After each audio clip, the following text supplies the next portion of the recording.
Hola, hola, aquí estoy nuevamente con ustedes para que sigamos estudiando física. Hoy les traigo otras 4 preguntas relacionadas con cada uno de los componentes de la física. Entonces, a lo que vinimos. Nuestra primera pregunta pertenece al componente de mecánica clásica y dice así: un carro de masa m se mueve sobre la superficie horizontal con velocidad v1 en la dirección que se ilustra la figura A. En cierto instante, un objeto de masa m que se mueve perpendicular a la superficie cae en el interior del carro y continúan moviéndose los dos como se muestra en la figura B. Desprecie el rozamiento entre la superficie de la carretera y el carro. La rapidez del carro después que el bloque cae dentro de él. Y ahí me presentan las 4 opciones de respuesta. Ya sabemos que lo primero que tenemos que saber es qué información nos está brindando la pregunta. Si ustedes se dan cuenta, esta pregunta me menciona 2 variables, que son la masa y la velocidad. Y el producto entre la masa y la velocidad se conoce en física como cantidad de movimiento. También se llama momento lineal, también se llama ímpetu o también se llama momentum. Esa cantidad de movimiento se identifica con la letra P. Quiere decir que P es igual a masa por velocidad. ¿Y qué concluimos de esta fórmula? De esta fórmula podemos concluir que, primero, cantidad de movimiento es directamente proporcional a la masa. Segundo, cantidad de movimiento es directamente proporcional a la velocidad. Tercero, masa y velocidad son inversamente proporcionales. Ahora, ¿qué me están preguntando? ¿Qué sucede con la velocidad cuando el cuerpo cae dentro del carro? Si el cuerpo cae dentro del carro, quiere decir que el carro aumenta su masa. Y si aumenta la masa del carro, su velocidad disminuye. Por ende, la B, la C y la D son nuestros descartes, porque la B dice que la velocidad aumenta, la C también dice que la velocidad aumenta y la D me está diciendo que la velocidad no cambia.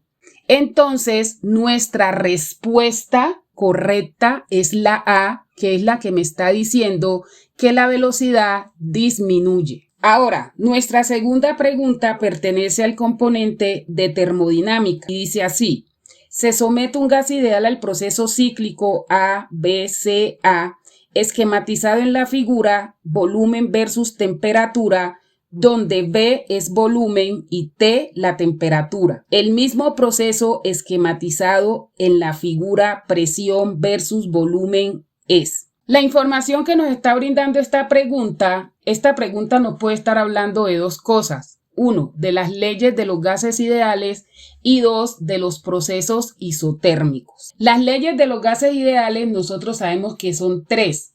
La primera, la ley de Boyle, que dice que a temperatura constante, presión y volumen son inversamente proporcionales. La segunda, que es la ley de Gay-Lussac, que me dice que a volumen constante, presión y temperatura son directamente proporcionales. Y la tercera, que es la ley de Charles, que a presión constante, volumen y temperatura son directamente proporcionales. Esas son nuestras 3 leyes de los gases ideales. Ahora, existen 4 procesos termodinámicos y son el proceso isotérmico, el isobárico, el isocórico y el adiabático. En el proceso isotérmico, la temperatura es constante. En el proceso isobárico, la presión es constante. En el proceso isocórico, isométrico o isovolumétrico, el volumen es constante. Y en el proceso adiabático no hay transferencia de calor. Estos 4 procesos se grafican en una gráfica de presión versus volumen. Si el proceso es el isotérmico, me resulta una curva y es llamada curva isoterma. Si el proceso es isobárico, es una línea horizontal. Si el proceso es isocórico, es una línea vertical.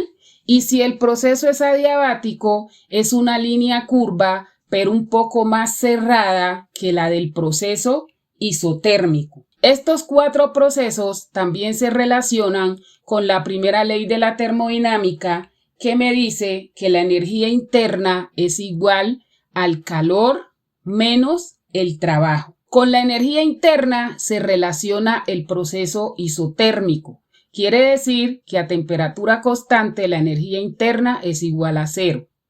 Con el trabajo se relaciona el proceso isocórico, que dice que a volumen constante el trabajo es igual a 0. Y el adiabático se relaciona con el calor. Como no hay transferencia de calor, entonces Q es igual a 0. Ahora, ¿qué nos están preguntando? Lo que nos están preguntando es que esa gráfica principal, con cuál de las 4 opciones de respuesta se parece. Entonces, la gráfica principal es una gráfica de volumen versus temperatura y me da como resultado una línea recta. Quiere decir que volumen y temperatura son directamente proporcionales a presión constante. Esa línea roja me representa la presión. Ahora, de A hasta B tenemos presión constante, ya sabemos. De B hasta C tenemos volumen constante y de C hasta A tenemos temperatura constante. Entonces vamos a mirar cuál de las opciones de respuesta se parece con mi gráfica. De A hasta B, las opciones A y B me están diciendo que el volumen es constante. Por ende, A y B no pueden ser opciones de respuesta correcta. De A hasta B, C y D me están hablando de presión constante. Hasta el momento, cualquiera de las dos puede ser la respuesta correcta. Ahora miremos de B hasta C en el gráfico principal.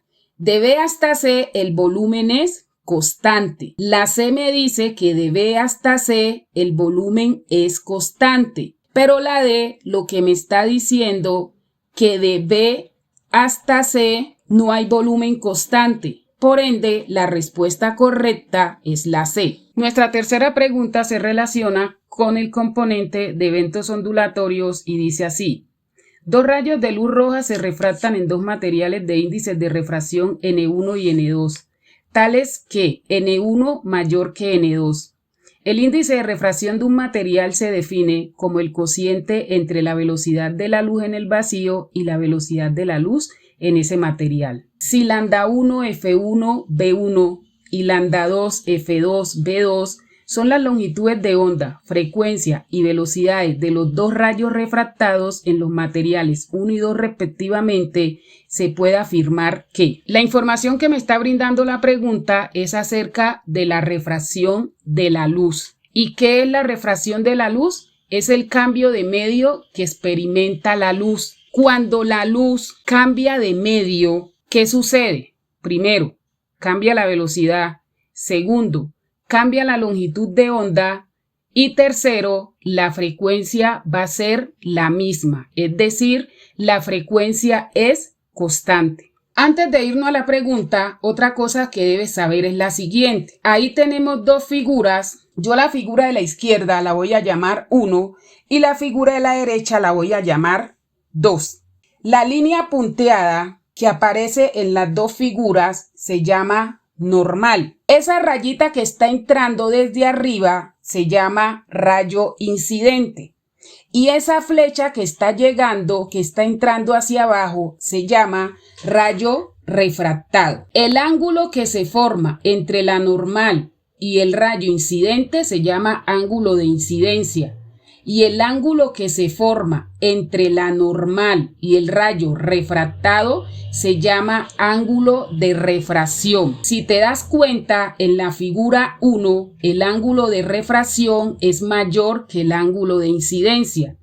Y en la figura 2, el ángulo de incidencia es mayor que el ángulo de refracción. ¿Qué quiere decir esto? Cuando el rayo pasa de un medio mayor, es decir, cuando el medio 1 es mayor que el medio 2, el ángulo de incidencia es menor que el ángulo de refracción. Quiere decir que el rayo refractado se aleja de la normal. Y esto ocurre en la figura 1. Ya en la figura 2, el medio 1 es menor que el medio 2.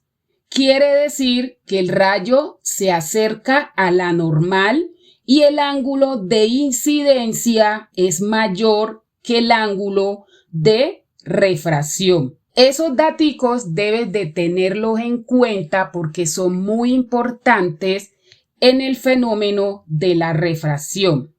Ahora sí, ¿qué me están preguntando? ¿Qué se puede afirmar de las longitudes de onda, la frecuencia y las velocidades? Entonces, miremos las 4 opciones de respuesta. Ya te había dicho que cambia la velocidad, cambia la longitud de onda, pero la frecuencia sigue siendo la misma, ¿sí?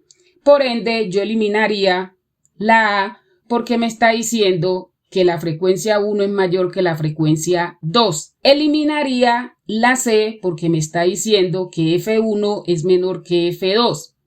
Y eliminaría la D porque me está diciendo que F1 es mayor que F2.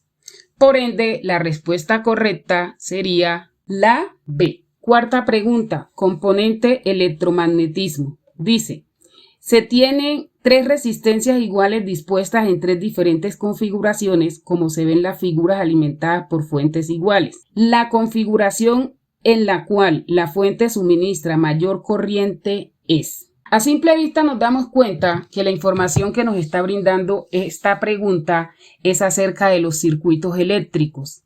¿Y qué es un circuito eléctrico? Es el conjunto de elementos conectados entre sí por los que puede circular una corriente eléctrica. Ese circuito eléctrico tiene unos componentes o unos elementos que son los conductores, que son los cables por donde circula la corriente eléctrica, los generadores, que son las pilas o baterías, los receptores, que son las bombillas o las resistencias que se oponen al paso de la corriente, y los elementos de control, que son los interruptores, que son los que abren y cierran el circuito. El circuito se clasifica en circuitos en serie, circuitos en paralelo y circuitos mixtos. Los circuitos mixtos es la combinación de un circuito en serie y un circuito en paralelo. En un circuito en serie, los bombillos se conectan uno a continuación del otro, es decir, el final del primero con el principio del segundo. La característica más importante de este tipo de circuitos es que la intensidad de corriente es la misma en todo el circuito. Por eso, si se apaga un bombillo, los demás también se apagan. Además, la corriente en este tipo de circuitos sigue solo un camino. El otro tipo de circuito es el circuito en paralelo. Sus elementos se conectan a través de 2 puntos en común. En este tipo de circuitos, el voltaje es igual en todos los componentes. La resistencia total siempre será menor que las resistencias individuales. Cada resistencia tiene su corriente independiente. Por eso, cuando se funde un bombillo, los demás siguen encendidos. Además, la corriente sigue por diferentes caminos. Un dato muy importante que te voy a suministrar. La resistencia equivalente o total, que es la suma de todas las resistencias del circuito, es mayor en los circuitos en serie. La corriente es mayor en los circuitos en paralelos. ¿Y por qué les estoy diciendo que la resistencia equivalente o total es mayor en los circuitos en serie y que la corriente es mayor en los circuitos en paralelo? Porque la corriente y la resistencia son inversamente proporcionales. ¿Dónde se ve reflejado eso? El señor Simmons-Ohm inventó una ley llamada ley de Ohm, y esa ley de Ohm me dice que el voltaje es igual al producto de la resistencia por la intensidad de corriente. Esa V es voltaje, se mide en voltios, esa I es corriente, se mide en amperios, y esa R es resistencia y se mide en ohmios. ¿Qué más dijo el señor Ohm?